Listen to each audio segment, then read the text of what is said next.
Baik, bismillahirrahmanirrahim. Assalamualaikum warahmatullahi wabarakatuh. Alhamdulillah wassalatu wassalamu ala Rasulillah wa ala alihi wa sahbihi wa mawalah wa la haula wa la quwwata illa billah. Alhamdulillah, puji dan syukur kita panjatkan kepada Allah Subhanahu wa taala di pagi hari ini, hari yang ketiga di bulan Ramadan.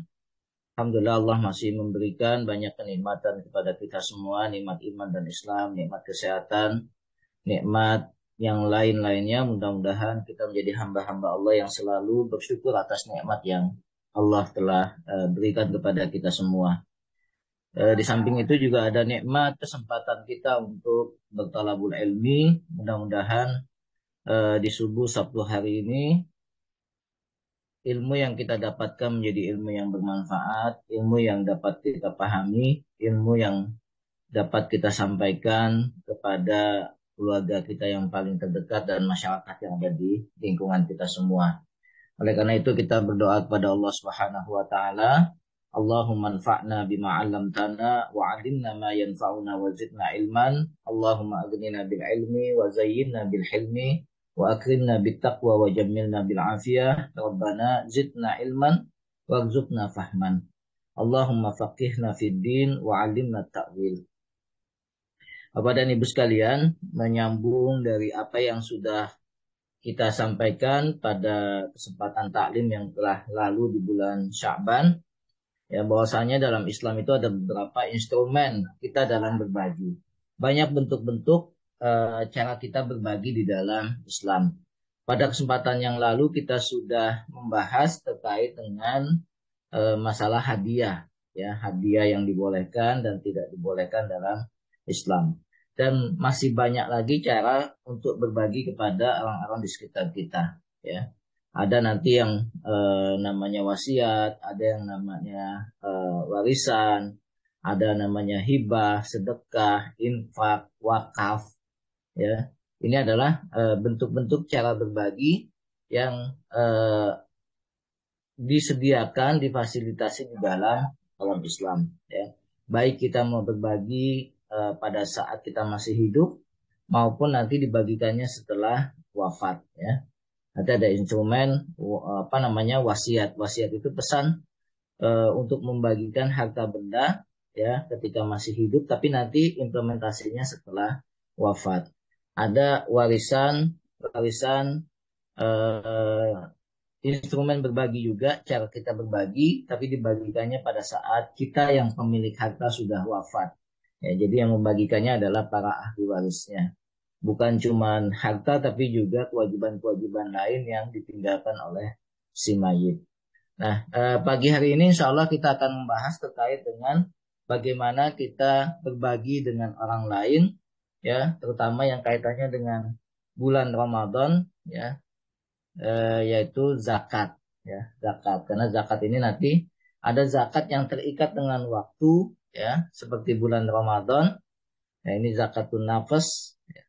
Dan ada zakat yang kaitannya dengan mal, dengan harta kekayaan, usaha yang kita lakukan di dalam kehidupan kita. Bapak Ibu sekalian yang dimuliakan Allah Subhanahu wa taala, kalau kita buka kitab Arba'in Nawawiyah, ya, mungkin Bapak Ibu sudah biasa dengan kitab Arba'in Nawawiyah, kitab hadis yang sangat pendek, ya, tipis bukunya itu. Hadisnya juga hanya 42 hadis yang ditulis oleh Al-Imam An-Nawawi rahimahullah. Di sana ada 2 hadis yang kaitannya dengan masalah rukun Islam. Hadis yang pertama yang disampaikan oleh Umar bin Khattab, ya, di mana pada saat itu malaikat Jibril mendatangi baginda Nabi Shallallahu Alaihi Wasallam lalu mengajarkan terkait dengan apa itu Islam, apa itu iman, apa itu ihsan. Kemudian juga menjelaskan tentang tanda-tanda kiamat. Nah, kemudian di hadis berikutnya, hadis yang ketiga, Imam Nawawi mencantumkan salah satu hadis yang disampaikan oleh Abu Abdurrahman, ya, Abdullah Ibnu Umar, atau yang dikenal dengan Ibnu Umar bin Khattab. Jadi ini anaknya Sayyidina Umar bin Khattab. Beliau menyampaikan sami'tu Rasulullah sallallahu alaihi wasallam. Ya, kata beliau, aku pernah mendengar Nabi Shallallahu Alaihi Wasallam mengatakan, Bunyal Islamu ala khamsin, bahwasanya bangunan Islam itu bisa tegak berdiri karena ditegakkan di atas 5 hal. Ya, ditegakkan di atas lima tiang. Ya, kalau salah satu tiangnya nggak ada, maka bangunan ini tidak akan bisa berdiri tegak, bahkan bisa jadi mencelakakan, goyang, gitu ya. Makanya kelima tonggak ini harus ada, ya, harus tersedia, harus kuat dan kokoh. Yang pertama, tiang itu adalah syahadati alla ilaha illallah Muhammad Rasulullah. Tiang yang pertama adalah tiang syahadat. Ini penting, sangat penting buat kita semua. Jadi sekalipun ada orang misalnya yang ngaji, tapi dia belum punya kuncinya. Tuh. Ada orang yang lagi belajar sholat, tapi dia belum membuka pintunya. Nah, pintu ini, kunci ini adalah syahadat. Ya, syahadat alla ilaha illallah Muhammad Rasulullah.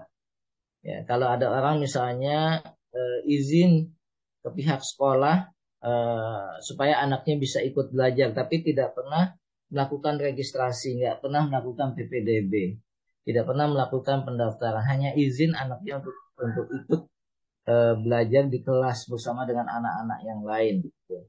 Nah, ternyata dia dapat ilmunya, dapat menangkap apa yang disampaikan oleh para gurunya. Nah, ketika ujian pun nilainya bagus. Tapi apakah bisa diakui sebagai pencapaian pendidikan di sekolah itu? Tentunya tidak. Kenapa? Karena anak itu tidak terdaftar sebagai siswa di sekolah tersebut. Ya. Begitu juga dalam Islam. Ketika ada orang yang misalnya ikut membayar zakat, bersedekah gitu, dia tidak dinilai di sisi Allah Subhanahu wa taala. Saya pernah ada mengetahui, terus melihat ada salah satu toko bangunan material yang punya Chinese gitu, dan dia suka memberikan sumbangan semen, pasir ke masjid-masjid yang sedang melakukan pembangunan. Ya. Baik orangnya gitu, tapi agamanya non Muslim. Gitu. Nah, kebaikannya itu menjadi basic dalam kehidupan sosial kemasyarakatannya gitu. Tapi dari sisi nilai keagamaan dia tidak bernilai, tapi dia punya nilai di sisi kehidupan sosial kemasyarakatan gitu. Nah, ini kuncinya harus kita punyai dulu, kunci syahadati alla ilaha illallah wa anna Muhammad Rasulullah. Kemudian wa iqamis shalah, ya, dan yang ketiga ada ita'iz zakah. Sini. Ya, bagaimana kita menunaikan, membayarkan zakat dalam kehidupan kita. Bapak Ibu sekalian yang dimuliakan Allah Subhanahu wa taala, ya. Baru kemudian ada haji dan saum sebagai tiang yang harus kita siapkan, kita selalu kuatkan dalam kehidupan keberagamaan kita.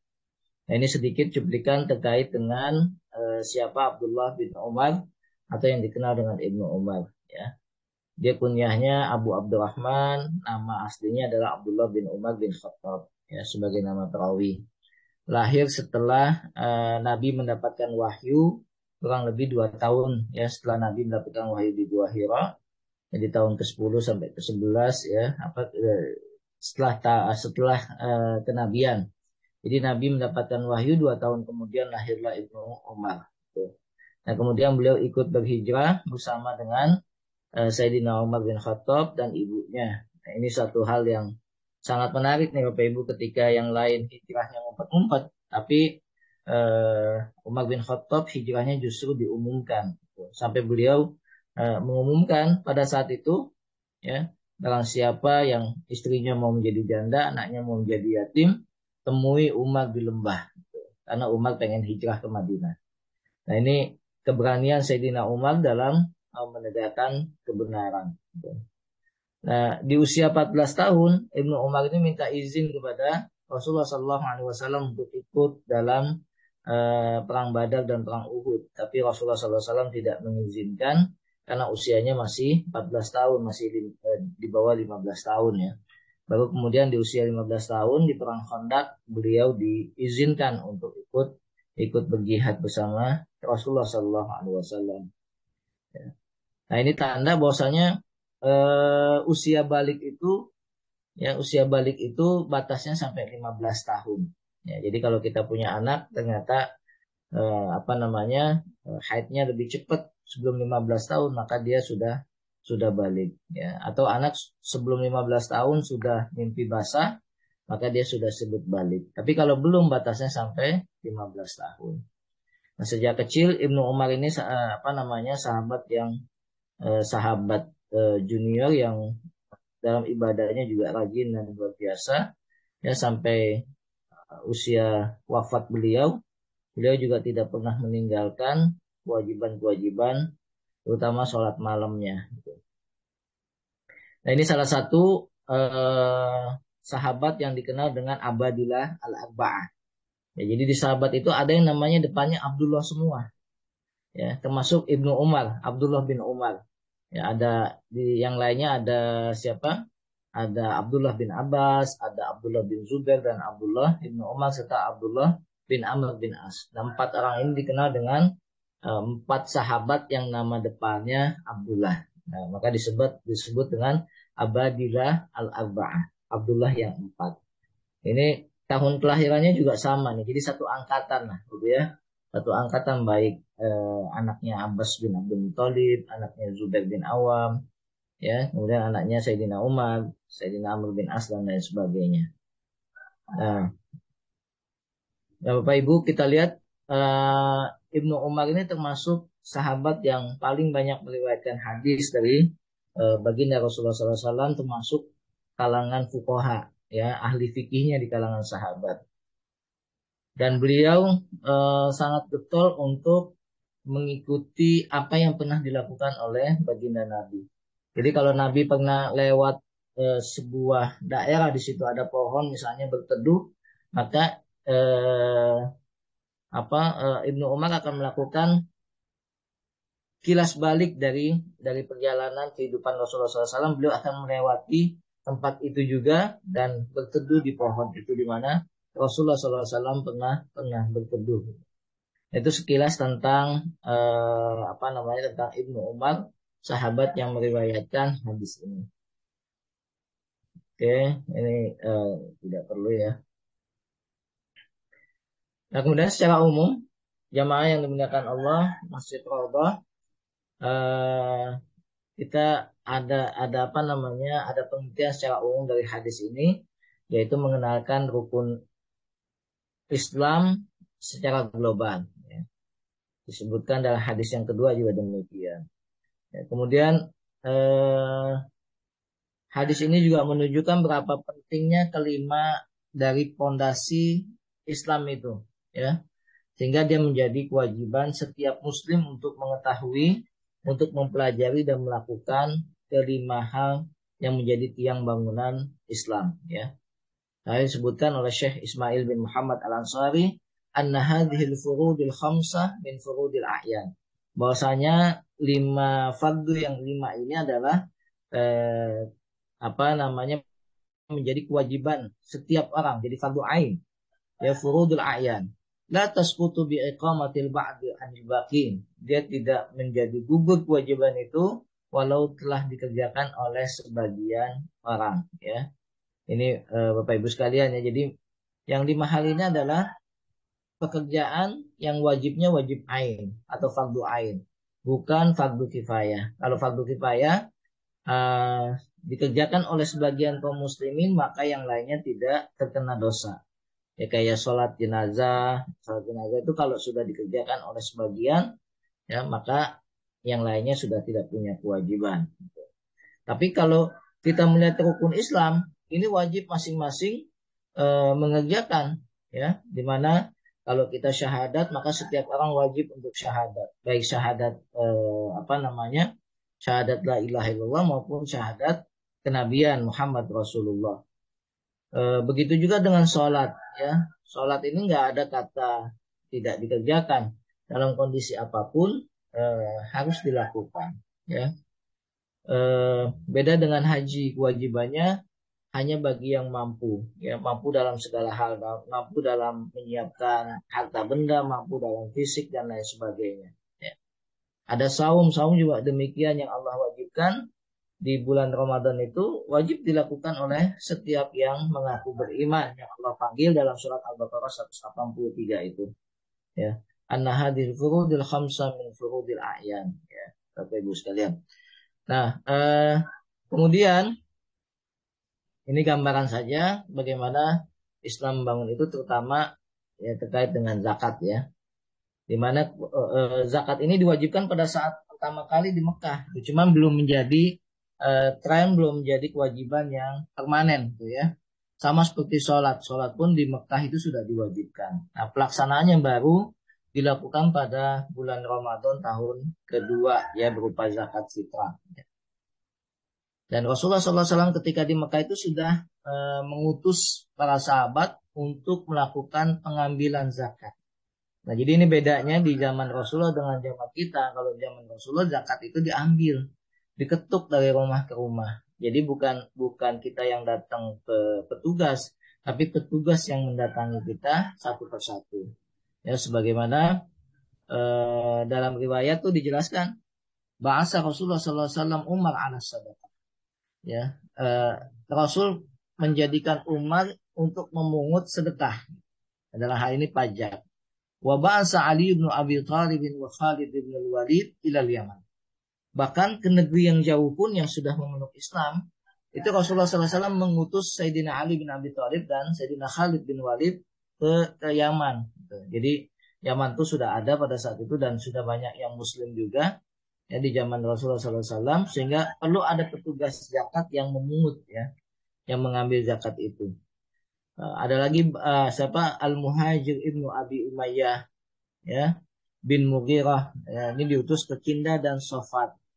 Kemudian ada Syahar ibnu Bazan, diutus ke Son'a. Ada Zayd bin Labid diutus ke Hadramaut. Ini negara-negara wilayah-wilayah di sekitar Yaman, ya. Kemudian ada Adi bin Hatim diutus ke Tai dan Bani Asad. Banyak lagi sahabat yang diutus oleh Rasulullah SAW dalam hal melakukan pungutan zakat. Nah, Bapak Ibu sekalian yang dimuliakan Allah, kalau kita lebih dalam menelisik apa yang ada di dalam Al-Quran, ternyata banyak ayat yang menjelaskan tentang kalimat zakat. Gitu. Ada 32 ayat dalam Al-Quran. Ya, 32 ayat dalam Al-Quran yang menyebutkan kata zakat. Tuh. 28 diantaranya dengan alif lam, az-zakah. Gitu ya. Kenapa? Karena dalam ilmu nahwu sharaf itu dibedakan antara yang pakai alif lam dengan tidak pakai alif lam. Ya, kalau pakai alif lam itu sudah namanya ma'rifah. Ma'rifah itu sudah spesifik terkait dengan pekerjaan yang akan dilakukan. Nah, sisanya, ya, dari 32 itu, ya, yang 28 pakai alif lam, yang sisanya itu bentuknya nakirah, tidak pakai alif lam, bentuknya umum, general, gitu ya, terkait dengan pungutan, ya, pungutan atau kewajiban yang harus dibayarkan. Dan selanjutnya zakat ini selalu pasti digandengkan dengan apa? Dengan sholat. Makanya tidak bisa lepas antara sholat dengan zakat. Kewajiban yang menjadi satu kesatuan yang tidak bisa dipisahkan. Ya. Sehingga zakat itu kedudukannya sama seperti sholat. Ya, kalau orang enggak sholat karena mengingkari, maka dianggap telah kufur, telah kafir, karena mengingkari kewajiban sholat. Begitu juga orang yang tidak membayarkan zakat dan mengingkari bahwasanya zakat tidak wajib, maka dia dihukumi sama, ya, dalam artian dia telah kufur, ya, telah keluar dari Islam. Nah, ini yang dilakukan oleh Sayyidina Abu Bakar pada saat beliau menjadi khalifah setelah baginda Nabi SAW wafat. Setelah Nabi wafat, kan Bapak Ibu sekalian, kita tahu, ya, banyak kabilah-kabilah yang kemudian mengingkari kewajiban zakat itu. Ya, mereka beranggapan sudah tidak ada kewajiban zakat karena Muhammad sudah wafat. Padahal ada atau tiadanya baginda Nabi, maka kewajiban itu masih melekat, masih harus dilakukan oleh setiap muslim yang mengucapkan kalimat la ilaha illallah. Nah ini ya Bapak Ibu sebagai contoh nih, kalimat zakat yang dengan ma'rifat, dengan alif lam, ya, dengan alif lam. Ada az-zakah, ya. Dalam surat Al-Baqarah itu disebutkan wa aqimus shalah wa atuz zakah warka'u ma'ar raki'in. Dirikanlah salat, tunaikanlah zakat, dan rukuklah bersama orang-orang yang ruku, ya, bersama dengan orang yang salat berarti. Ya, kemudian dalam surat Al-Baqarah 83 ada perintah wa qulu linnasi husna, dan ucapkanlah, katakanlah yang baik kepada manusia. Ya, ucapan baik itu kemudian diikuti dengan aqimus shalah wa atuz zakah. Dirikanlah sholat, kemudian bayarkanlah zakat. 110 di Al-Baqarah nih, Al-Baqarah luar biasa banyak menyebutkan dengan kalimat zakat, ya, kata-kata zakat. Wa aqimus shalah wa atuz zakah wa ma tuqaddimu li anfusikum min khairin tajiduhu indallah. Ya, dirikan sholat, bayar zakat, wa ma tuqaddimu li anfusikum min khairin. Ya, tidak ada yang kita dahulukan di antara diri kita kecuali kita mendapatkan kebaikan dari Allah Subhanahu wa taala. Nah, sholat dan zakat juga disamakan dengan wal mufuna bi ahdihim idza ahadu, dengan orang-orang yang menunaikan janjinya. Ya, jadi kalau ada orang yang mendirikan sholat, bayar zakat, kemudian dia menepati janji, ya, itu sama kedudukannya. Bahkan kata Allah, lahum ajruhum inda rabbihim. Orang yang mendirikan sholat, menunaikan pembayaran zakatnya, maka bagi mereka pahala di sisi Tuhan mereka. Ya. Alam taro ilal ladina qila lahum kufu aydiyakum wa aqimus shalah wa atuz zakata di surat An-Nisa. Dan masih banyak lagi kaitan kata zakat yang menggunakan alif lam sebagaimana di dalam Al-Quran disebutkan tadi. Nah ini juga tadi ayat-ayat yang memerintahkan tentang kewajiban zakat, ya. Khudh min amwalihim shadaqatan tutahhiruhum. Nah kalau di sini menggunakan kata sedekah untuk zakat, ya. Di dalam Al-Quran nanti ada zakat yang menggunakan kata sedekah, ya. Kemudian juga wa id akhadna mitsaqa bani Israil la ta'buduna illallah wa bil walidaini ihsanan, ya, wa qulu linnasi husna wa aqimus shalah, ya. Ini sama dengan perintah yang sudah kita sebutkan tadi. Jadi sehingga perintah untuk membayar zakat itu tidak bisa dipisahkan dengan perintah untuk mendirikan sholat. Nah, kalau kita menunaikan zakat, apa sih reward yang Allah berikan kepada kita? Ya, kebaikan apa yang Allah berikan kepada kita pada saat kita melakukan pembayaran zakat? Ya, yang disebutkan lahum ajruhum inda rabbihim wala khaufun alaihim wala hum yahzanun. Mereka tidak punya rasa takut, ya, mendapatkan pahala dari sisi mereka, di sisi Allah Subhanahu wa taala, ya, wala khaufun alaihim wala hum yahzanun, tidak pernah bersedih. Ulaika sanutihim ajran azima. Kata Allah, mereka akan Allah berikan pahala yang sangat besar. Ya. Kemudian Allah lindungi dari azab yang pedih. Wa rahmati wasi'at kulla syai'in fasa'aktubuha lil ladzina yattaquna wa yu'tuna zakah.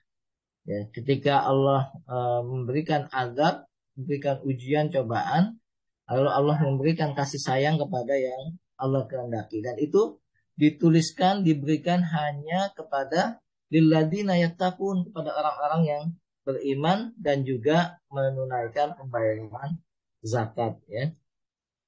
Bahkan Allah memberikan apa? La ukaffiranna ankum sayyi'atikum. Orang-orang yang bayar zakat itu akan dihapuskan dosa dan kesalahannya, dan Allah masukkan ke dalam jannat. Jannat itu banyak surga, taman-taman surga, ya. Alladzi tahtihal anhar, yang di di bawahnya itu ada sungai-sungai yang mengalir. Ini janji Allah kepada kita Bapak Ibu kalau kita menunaikan zakat. Tapi kalau kita ingkar, faman kafara ba'da dzalika minkum faqad dhalla sawa'as sabil. Kalau kita mengabaikan, kita mengingkari, mengkufuri, maka kita akan tersesat dari jalan kebenaran, ya. Oke. Dan Allah banyak memuji kepada orang-orang yang taat membayarkan zakatnya. Kemudian kata zakat juga disebutkan dalam hadis Nabi ya. Ya dulu apa nama ini kita lihat di peta nih dari Madinah ke Yaman itu luar biasa jaraknya jauh banget kan gitu. Melewati Mekah lagi. Ya ini yang ada tanda panah Madinah yang dibuletin ini Yaman nih di pinggir. Kalau Bapak Ibu lihat di gambarnya. Ya, itu sahabat-sahabat diutus ke daerah ini untuk menjadi petugas memungut ya menagih zakat kepada masyarakat muslim ya yang sudah Islam gitu. Nah, sampai baginda Nabi mengatakan kepada Mu'ad bin Jabal pada saat menjadi petugas pajak petugas apa zakat, beliau mengatakan inna katakdumu ala qaumin min ahli kitab. Wahai Mu'ad, nanti kamu akan menemui itu satu kaum, akan mendapatkan ada kelompok masyarakat dari ahli kitab. Nah, ahli kitab siapa sih? Ahli kitab itu Yahudi dan Nasrani. Falyakun awwalu ma tad'uuhum ila an tuwahhidullah. Nah, ketika kamu mendapati masyarakat ahli kitab Yahudi dan Nasrani, maka ajaklah mereka untuk mentauhidkan Allah. Masuk dulu Islam itu.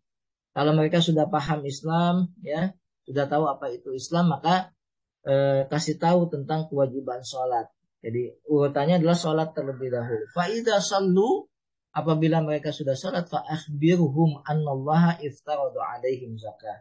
Ketika mereka sudah melakukan sholat, ya, sudah tahu Islam, sholat, kemudian kasih tahu kepada mereka bahwasanya Allah telah mewajibkan zakat, ya, fi amwalihim terhadap harta yang mereka miliki, ya, tu'khadhu min ghanihim diambil dari orang kaya, ya, diambil dari orang kaya, dari orang yang punya, min ghanihim, ya, faturaddu ala faqirihim.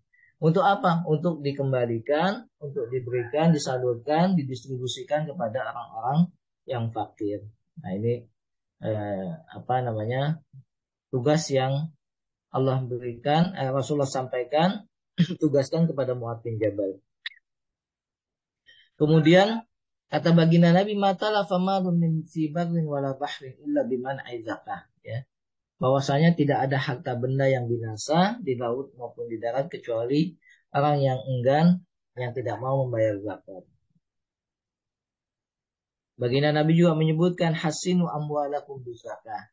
Jagalah harta benda kita dengan melakukan pembayaran zakat. Wadawu mardakum bisadaqah. Lalu apa namanya? Sampaikan obati orang yang sakit di antara kalian dengan sedekah. Wa'iddu lil bala'i ad-du'a. Kemudian juga menolak bala dengan berdoa.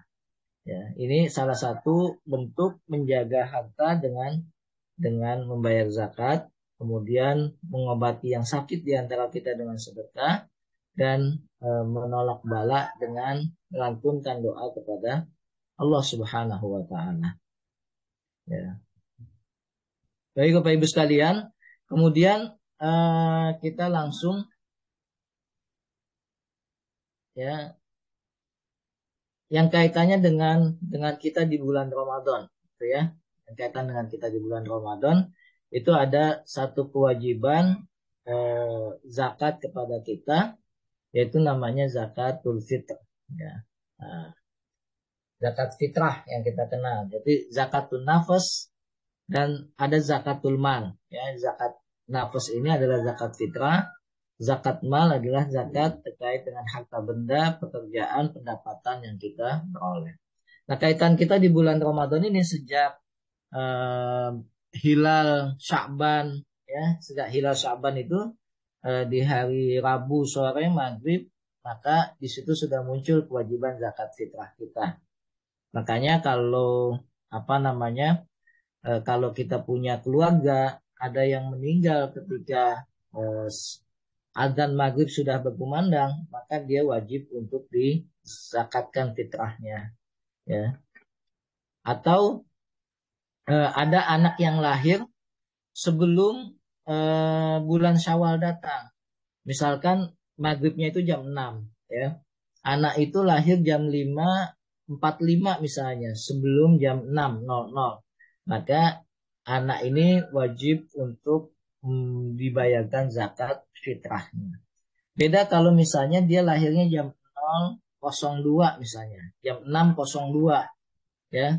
Berarti sudah masuk bulan Syawal tuh ya. Karena maghribnya jam 6, anak itu lahir jam jam 6.02. Berarti dia tidak mendapatkan Ramadan ya. Tidak mendapatkan Ramadan berarti tidak perlu dibayarkan zakat fitrahnya. Nah, Bapak Ibu sekalian, ini zakat ada dua, zakat fitrah ya, yang kaitannya dengan puasa kita di bulan Ramadan, dan ada zakat mal. Ya, fungsi zakat fitrah adalah untuk membersihkan jiwa dan harta kita. Di mana Sayyidina Abbas bin Abdul Muthalib dalam hadisnya mengatakan, "Farada Rasulullah SAW zakat al-fitri." Rasul mewajibkan kepada kita untuk membayar zakat fitri, zakat fitrah. Tuhratan lis-shaimin minal lagwi wal rafath. Ya, untuk membersihkan orang yang berpuasa dari perkataan yang sia-sia. Jadi kalau ada hal-hal yang bisa merusak saum kita, itu dibersihkan dengan zakat. Fungsi lainnya apa? Watu matan lil masakin, supaya orang-orang miskin itu bisa makan. Orang-orang miskin bisa bergembira dengan zakat yang kita keluarkan dari zakat fitrah ini. Man addaha qabla shalah fahiya zakatun maqbulah. Kalau zakat ini dibayarkan sebelum sholat Idul Fitri selesai, maka dia menjadi zakat yang diterima oleh Allah Subhanahu wa taala. Wa man addaha ba'da shalah fahiya shadaqatun minas shadaqah. Kalau kita membayarkannya setelah sholat Id selesai, imam sudah turun dari atas mimbarnya, maka dia nggak dianggap lagi sebagai zakat fitrah, dia dianggap hanya sedekah biasa. Dosa nggak? Dosa, Bapak Ibu. Ya, karena kewajiban pembayaran zakat itu, zakat fitrah ya, dilakukan sebelum imam turun dari atas mimbarnya pada saat berkhutbah. Nah, jadi ini warning juga buat kita nih, Bapak Ibu. Jangan sampai kita melalaikan, menunda-nunda zakat fitrah, kemudian kelupaan. Ada nggak yang terjadi? Ada, Pak. Ya, ada yang subuh-subuh tergopoh-gopoh tuh ke masjid, ke panitia, nyari panitia. Ya, kenapa? Mau bayar zakat katanya. Kelupaan. Ya. Ini alhamdulillah masih habis subuh gitu sebelum sholat Id dilakukan. Nah, kalau sholat Id udah selesai, maka dia bukan zakat lagi, tapi masuk dalam sedekah biasa. Nah, apa yang disampaikan oleh Rasulullah di hadis ini, zakat fitrah itu adalah menggunakan makanan pokok ya, menggunakan makanan pokok di setiap daerah, setiap wilayah. Kalau di negeri-negeri Arab kan makanan pokoknya banyaknya kurma ya, maka zakat fitrahnya dengan kurma. Ya, ada yang dengan gandum karena memang makanan pokoknya adalah gandum. Dan bagi kita yang di Indonesia, maka zakat kita adalah dengan beras. Nah, yang menjadi pertanyaan Bapak Ibu sekalian, boleh enggak zakat fitrah yang dengan makanan pokok itu diganti dengan qimah? Qimah itu nilai ya. Jadi kalau kurma itu kan punya nilai. Misalnya sekilo kurma kurma Nabi itu harganya misalnya 300.000 ya, sekilonya. Atau lebih dari itu yang bagusnya ya. Atau kurma yang biasa misalnya sekilonya itu cuman 45.000 gitu. Nah, macam-macam jenisnya. Boleh nggak kita mengganti ya bahan makanan pokok itu dengan qimah, dengan uang, dengan nilai, gitu ya. Kalau beras misalnya 3,5 liter itu diganti dengan qimah, dengan nilainya, dengan uang, boleh nggak? Nah, maka para ulama ya dalam hal ini sepakat gitu. Kalau Imam Syafi'i ya, ulama-ulama Syafi'iyah itu tidak membolehkan zakat dengan qimah, dengan uang. Jadi harus dalam bentuk makanan pokok. Tapi bagi ulama Hanafiyah ini mengambil makosidnya. Maksud dari syariat itu adalah untuk bisa membahagiakan para fakir miskin di hari raya. Kalau anak-anak yatim yang miskin di hari raya itu kan perlu baju, perlu makanan, maka mereka digembirakan dengan yang bisa membeli pakaian, membeli dan lain sebagainya untuk di hari raya itu bisa makan dengan lauk pauknya. Nah, ini ulama Hanafiyah itu lebih luas cara pandangnya, bahwasanya nanti ke depan itu kita bukan hanya di Arab ya, bukan hanya di negeri yang makan kurma, Ya, tapi juga ada negeri-negeri yang bukan makan kurma. Kalau kurma Bapak Ibu kita dapat kurma nggak perlu diolah lagi kan, kita langsung makan gitu kurma. Tapi kalau di negeri-negeri misalnya yang makanan pokoknya gandum, makanan pokoknya beras itu kan perlu diolah, perlu dimasak ya, bisa jadi apa? Bisa jadi roti dari gandum itu, bisa jadi ketupat, bisa jadi lontong kalau beras gitu. Maka untuk mengolah ini perlu dana, perlu uang. Nah, maka disinilah keluasan dari mazhab Hanafi membolehkan zakat fitrah itu dengan timah dengan nilai. Gitu. Jadi dibolehkan dalam mazhab Hanafi. Nah, kemudian Ibnu Taimiyah itu di tengah-tengah ya. Ibnu Taimiyah mazhabnya Hambali di tengah-tengah. Jika memang dibutuhkan, ya, jika memang dibutuhkan dalam bentuk uang, maka diperbolehkan. Gitu. Tapi kalau nggak ada alasan dibutuhkan mengeluarkan zakat dengan uang, dengan timah, maka tidak boleh dilakukan. Nah, makanya di sini Ibnu Taimiyah itu sikapnya dari mazhab Hambali di tengah-tengah.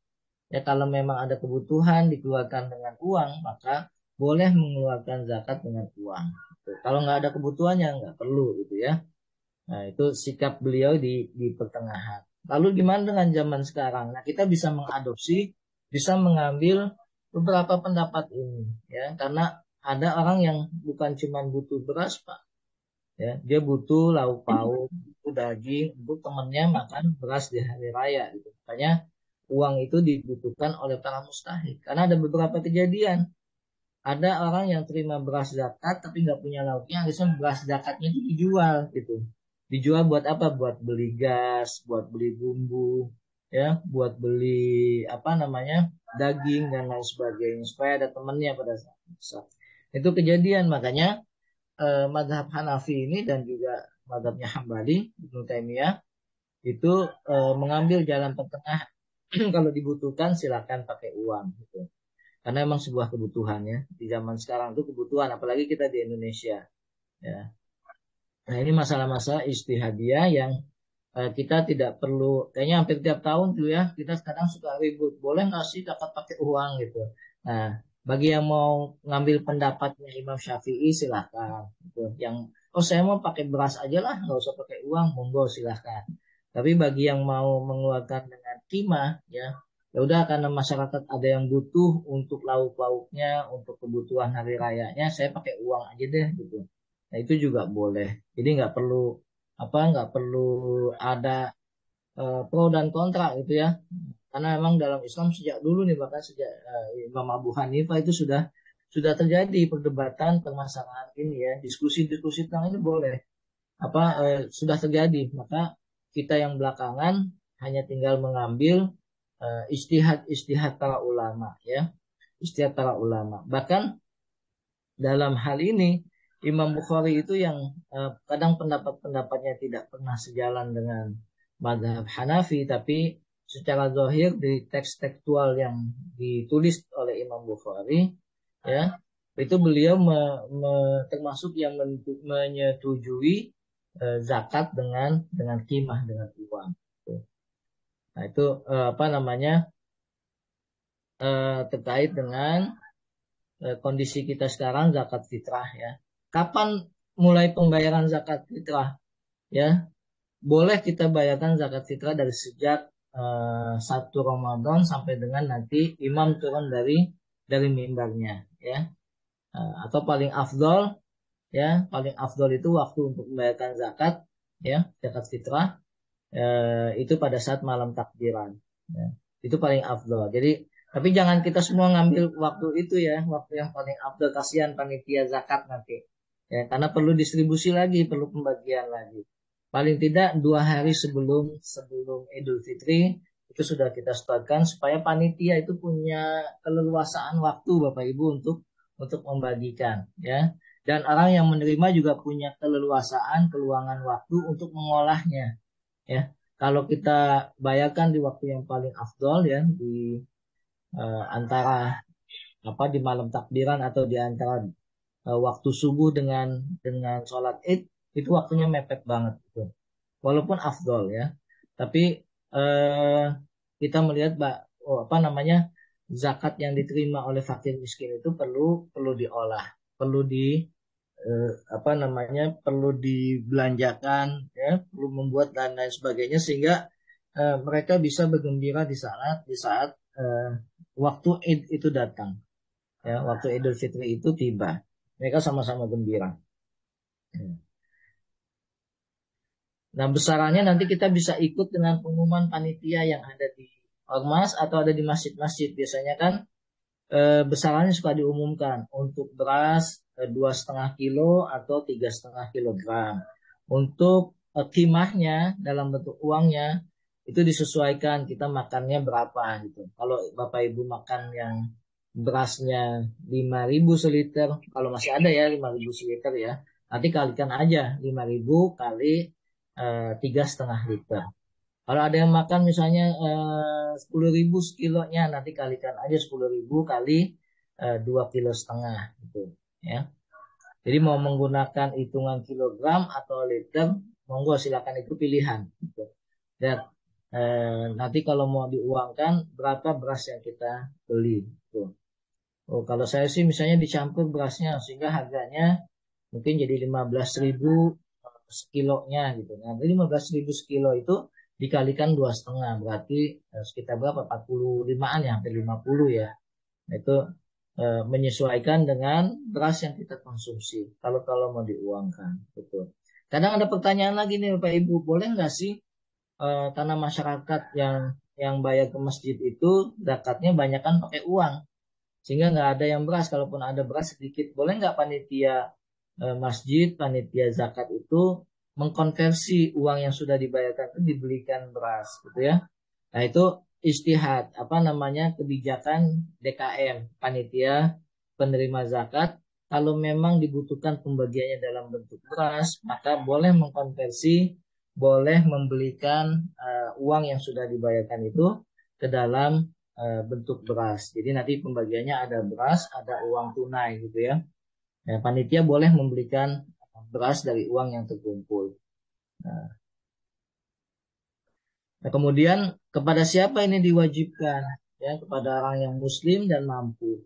Ukuran mampu, baginda Nabi SAW menyebutkan kalau orang punya persediaan makan sampai besok harinya, maka itu termasuk yang dikategorikan harus membayar zakat fitrah. Karena zakat fitrah ini cuma setahun sekali kan gitu ya, setahun sekali. Ya. Begitu juga dengan fidyah ya. Fidyah juga ini Bapak Ibu yang orang yang kepayahan tidak bisa puasa ya sepanjang hidupnya, mungkin karena kepayahan sudah tua ya, sudah sepuh, punya penyakit akut dan lain sebagainya, sehingga dia tidak puasa karena kepayahan itu, dan kalau dipaksakan akan madarat, ya, maka cukup membayar fidyah. Wa 'alal ladzina yutiqunahu fidyatun ta'amu miskin. Itu kata Al-Qur'an di Al-Baqarah 184 ya, setelah perintah untuk puasa ya. Jadi di puasa ini kita ada zakat, ada fidyah. Nah, fidyah ini buat siapa saja? Buat orang yang tidak mampu berpuasa, ya, karena sudah akut penyakitnya, karena sudah tua, sudah sepuh, atau kalau pendapat Ibnu Abbas, wanita yang menyusui karena takut khawatir madarat, ya, ada bahaya buat anaknya, itu boleh hanya membayar fidyah, walaupun dalam mazhab Syafi'i dia terkena dua sebetulnya, qadha juga, fidyah juga. Tinggal kita mau pilih yang mana. Nah, biasanya kan kita pilihnya yang gampang-gampang ya Bu ya. Ya kalau dibolehkan fidyah doang, ngapa harus kodok kan gitu ya. Kodok itu harus ngulang nanti, ngulang ganti di bulan-bulan lain selain bulan Ramadan. Nah, kalau yang masih punya utang gimana?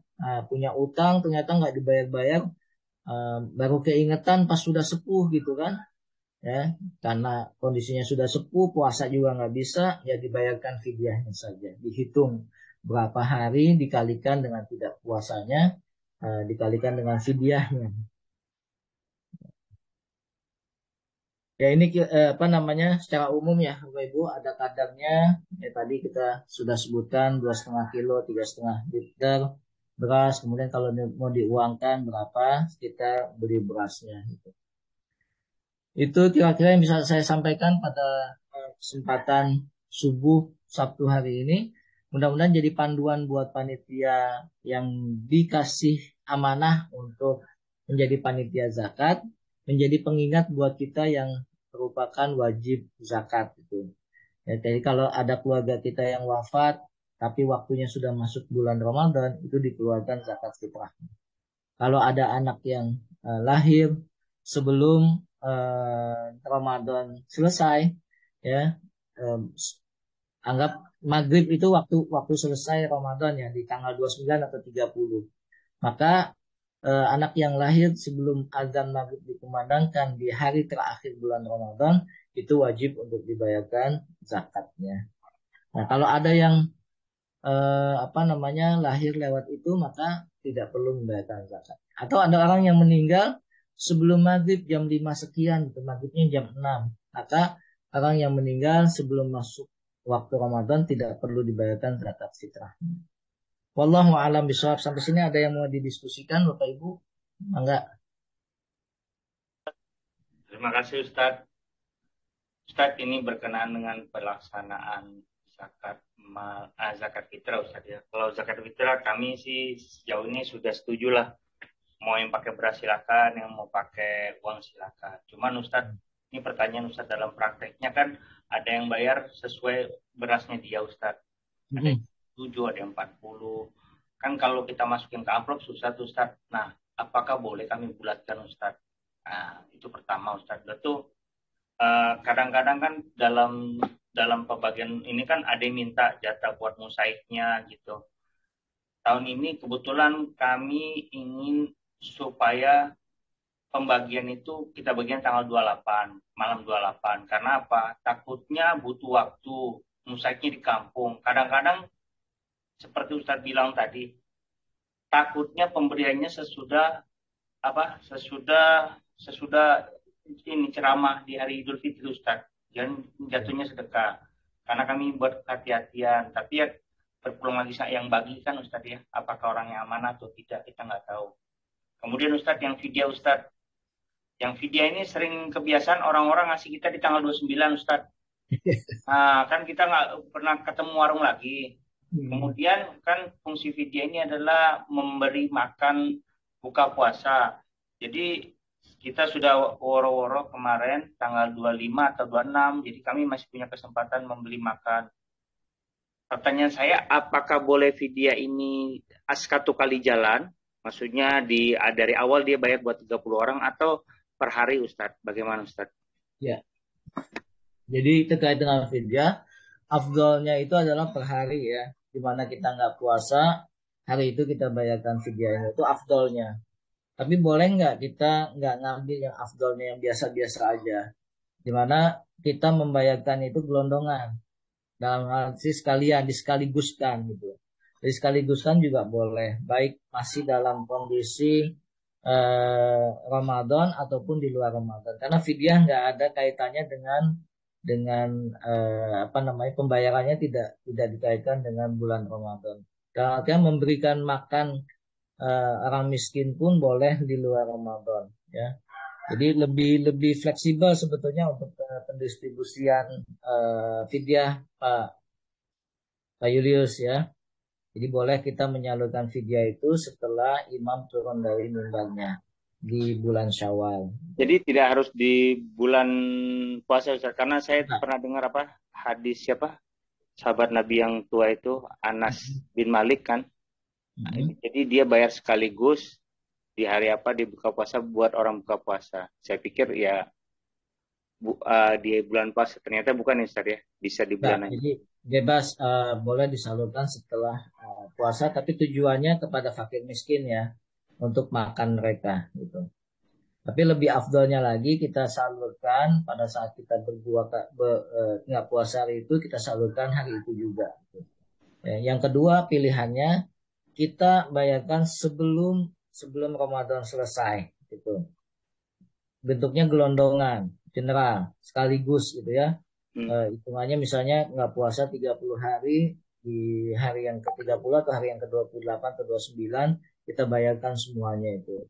Itu afdol yang kedua. Yang ketiga tadi yang di luar bulan Ramadan tetap dihitung berapa kali nggak puasanya, kemudian disalurkan boleh setelah imam turun dari mimbar. Jadi nggak ada ikatan.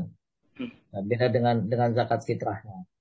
Kemudian yang kedua tadi kaitannya dengan Menggenapkan Ustadz. menggenapkan. Iya kan kan kan apa si apa ada yang beres berasnya jadi 37.000, ada yang Oh ya, ya karena kalau kita hitung dari yang dimakan biasanya hitungannya ganjil ya, ya nggak susah genap. Ustadz. Kan masa ada kerencengan tuh di amplop. Ya, ya boleh nggak kita genapkan? Boleh. Jadi apa namanya melebihkan dari pembayaran zakat yang seharusnya untuk kehati-hatian. Ya bisa jadi kan kita makan setiap hari itu berasnya beda-beda tuh. Kadang ada yang kalau ditotalkan ada yang 37, ada yang 40, ada yang 35. Maka kita ambil yang paling aman adalah dengan menggenapkan di harga yang tertinggi misalnya. Bukan bukan menggenapkan ditarik ke bawah ya Pak Yulius ya, tapi ditarik ke atas gitu. Yes. Kalau ditarik ke bawah itu berarti kan kurang. Nah ini menggenapkan untuk menyempurnakan itu boleh. Karena untuk kehati-hatian bisa jadi eh, kita nggak menghitung tuh beras-beras yang kita makan tuh sebenarnya mahal apa murah gitu. Nah sebaiknya digenapkan bahkan dilebihkan. Kalau kita misalnya 37, udah kita bayar 45 deh atau 50 deh per kepalanya. Itu ya. Jadi sangat-sangat baik sekali kalau kita melebihkan pembayaran zakat fitrah di angka yang paling tertinggi. Gitu. Jadi nggak masalah. Gitu, ya. Nah kemudian penyalurannya boleh nggak kita titipin nih, gitu kan?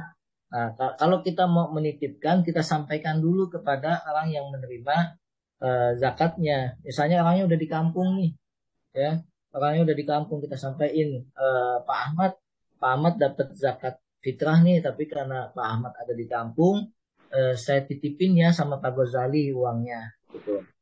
Nah itu boleh Pak Julius. Jadi Pak Ahmad sudah terima sebelum imam turun dari mimbar, tapi uangnya dititipkan ke Pak Gozali karena memang Pak Gozali yang misalnya bertanggung jawab atau kenal dengan Pak Ahmad gitu, atau memang satu kampung. Jadi boleh kita menitipkan uang zakat pembagiannya kepada mustahiknya asalkan disampaikan terlebih dahulu. Ente dapat zakat nih ya, mau ditransfer atau mau dikirim gitu kan, mau dikirim dalam bentuk apa, bentuk uangnya gitu. Nah kalau nanti aja dia saya ambil, nah titip dulu. Nah titip dulu itu berarti kan dia sudah terima, tapi nanti penyerahannya pada saat ketemu gitu. Yang pertama itu ya Pak Yulis ya, pertanyaan pertamanya ya. Mengenapkan sama apa tuh penyampainya ya titip ini Ustadz. Karena banyak orang tiba-tiba datang Ustadz. Kalau akhir-akhir Ramadan itu ada jatah dia nggak gitu buat musaid dia. Oh, apa si mustahiknya datang gitu ya? Bukan yang pengumpulnya itu ada buat musaik saya nggak. Nah musaiknya saya nggak pernah lihat. Cuman udah Oh jadi gitu. kebiasaan Ustadz. Ya, jadi dia bayar zakat di masjid, tapi mau ada orang yang dia kasih ya, gitu. Ya, Ya, eh ini juga mungkin mungkin perlu perlu manajemen nih, ya. Apa namanya, bagi yang pengen ada apa, ada keluarganya, ada saudaranya, atau yang dia kenal dibagikan zakat juga, itu disampaikan kepada pihak panitia supaya panitia punya persiapan, gitu. Ya, jadi jangan sampai di ujung-ujung, oh, saya punya ini nih, punya keluarga butuh uang zakat gitu, masih ada nggak yang bisa saya kasih? Saya punya pembantu misalnya, punya pembantu pengen pulang kampung, masih ada uang zakat nggak yang bisa dibagikan ke pembantu saya ini? Nah, hal-hal yang seperti ini di apa dikomunikasikan. Kalau nggak dikomunikasikan, pengurus zakat ya yang bertugas juga nggak bakal tahu. Tuh. Kalau memang masih ada jatahnya, ya monggo silakan, kebijakannya seperti apa, mau dikasihkan atau enggak gitu. Karena yang bertanggung jawab, yang tahu mustahik itu adalah panitia dan orang yang mengusulkan gitu. Jadi eh, bisa saja, tapi komunikasikan. Ini kan masalah manajemen ya, Pak Julius ya. Masalah yes. memanage, menginformasikan kalau memang ada dan kebijakannya bisa diberikan. Apalagi yang di lingkungannya sudah selesai nih, misalnya di lingkungannya Pak Julius sudah yang mustahik sudah selesai, nggak ada yang dikasih lagi, boleh kita kemudian menyalurkan ke eksternal, ke pihak luar.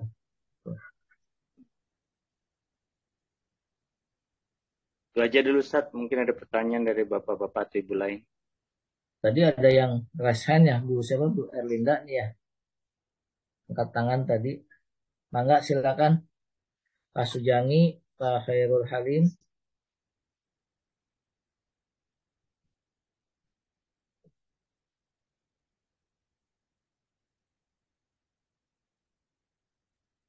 Jika ada yang kaitan dengan zakat, fidyah, Boleh saya tanya lagi Ustaz kalau nggak ada Ustaz? enggak. Ustaz, ini kan selain zakat fitrah, paling umum orang melakukan zakat mal Ustaz selama bulan Ramadan ini. Nah, zakat mal ini kan sekarang makin beragam ya Ustaz ya, instrumennya ya. Instrumen orang tuh bukan hanya penghasilan, gaji, tapi juga ada saham, reksadana, P2P, emas, ataupun mungkin ada yang punya kripto Ustaz. Jadi ini basicnya sama ya Ustaz ya, dengan apa capai nisab, haul 2,5% gitu Ustaz. Betul. Jadi kalau kayak emas, tabungan, deposito, saham, mungkin termasuk kripto ya, karena kan itu aset juga kan, aset yang liquid, aset yang liquid ya, punya nilai dan bisa ditransaksikan. Ya maka nisabnya sama dengan nisab emas ya 85 gram. Kemudian sudah tersimpan 1 tahun itu. Nah, kalau ada tabungan deposito yang fluktuatif gitu, nah, selama masih di ambang batas minimal 85 juta, ya, atau bukan 85 juta, 85 gram emas gitu, 85 gram emas, maka sudah wajib. Jadi 1 tahun nggak pernah di bawah 85 gram emas, maka yang yang di batas maksimal itu sudah diwajibkan untuk membayarkan zakat malnya. Di saham juga demikian. Kalau nilai sahamnya nggak pernah di bawah 85 gram emas dan sudah tersimpan selama 1 tahun, maka itu sudah wajib juga. Kalau emas lebih gampang misalnya emas, reksadana kan lebih statis. Kalau yang kayak orang yang dagang-dagang saham gitu, jadi dia nilai tahun lalu ya, nilai tahun lalu terakhir gitu ya, kayak gitu ya. Ya, jadi berapa nilai yang dia pegang aja, Pak. Jadi real yang ada di tangan dia yang sudah setahun di atas 85 gram emas itu berapa banyak gitu. Iya. Ternyata dia misalnya megang 300 juta dan sudah tersimpan setahun nggak pernah berkurang, maka 300 jutanya itu kena zakat gitu. Karena kan orang ada yang suka akal-akalan juga. Saya kan 6 bulan sekali udah saya dagangkan, jadi saya nggak pernah punya itu selama 6 bulan. Padahal nilai bersihnya ya dia di atas itu jauh. Kan ada orang akal-akalan juga tuh Ustaz. Ya akal-akalan nanti urusannya sama Allah. Ya kalau misalnya dia mau jujur, saya dagangkan tapi nilainya nggak pernah di bawah 85 gram emas gitu. Maka itu sudah wajib kena. Gitu. Jadi patokannya itu aja, patokannya di bawah 85 gram apa di atas itu. Kalau di ambang 85 gram emas berarti dana yang dia punya di atas itu dan sudah tersimpan selama 1 tahun itu wajib dibayarkan. Jadi prinsip tetap 3 itu Ustaz ya. Haul itu nisabnya udah tuh ini 2,5 ya. Iya. Masih Ustaz.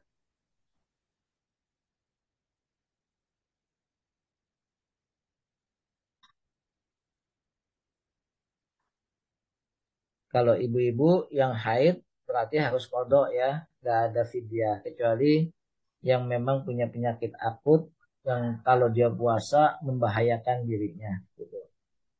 Maka itu boleh fidyah. Ya, bapak-bapak yang sudah sepuh, ya, yang mungkin ada yang sudah sepuh pikun juga gitu kan, sudah berkurang ingatannya. Ya, ini juga tidak wajib puasa itu karena memang Rasulullah SAW mengatakan rufi al qalamu an salatin. Kewajiban itu diangkat dari 3 orang. Orang yang anak kecil sebelum baliknya, kemudian orang yang gila sampai dia kemudian sadar lagi, ya, dalam artian sudah berakal lagi. Nah ini orang yang la yutiqunahu, yang tidak kepayahan itu masuk dalam hal yang diangkat tadi. ya, rufi al-qalamu. Ya, jadi kalau ada orang tua kita yang pikun, yang sudah daya ingatnya berkurang, maka itu tidak diwajibkan puasa. Apalagi kalau lupanya itu kan makan di tengah-tengah kita juga. Gitu. Nah ini.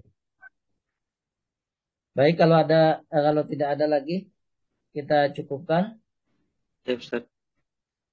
Baik, terima kasih Bapak Ibu sekalian. Mudah-mudahan ini jadi pahala eh, buat kita semua hadir dalam Thalabul Ilmi, mempelajari nilai-nilai Islam. Dalam hal ini adalah zakat, ya, zakat fitrah, yang merupakan kewajiban fardu ain buat kita semua. Mudah-mudahan jadi nilai kebaikan kita di akhirat kelak, menjadi ilmu yang bermanfaat, ilmu yang bisa kita amalkan dalam kehidupan kita. Mohon maaf kalau ada kesalahan dan kekurangan. Mohon maaf juga online karena memang kondisinya lagi kurang sehat. Mohon doanya. Mudah-mudahan kita semua disehatkan, diafiatkan oleh Allah sampai akhir Ramadan nanti selesai dengan yang paling terbaik yang bisa kita lakukan. Mohon izin dan kita tutup secara bersama-sama dengan membaca hamdalah. Alhamdulillahirabbil alamin. Kemudian kita tutup dengan doa kafaratul majlis. Subhanakallahumma wa bihamdik asyhadu an la ilaha illa anta astaghfiruka wa natubu ilaik. Assalamualaikum warahmatullahi wabarakatuh. Waalaikumsalam warahmatullahi wabarakatuh. Jazakallahu khairan, Ustaz. Iya tuh. Mohon izin Bapak Ibu semuanya.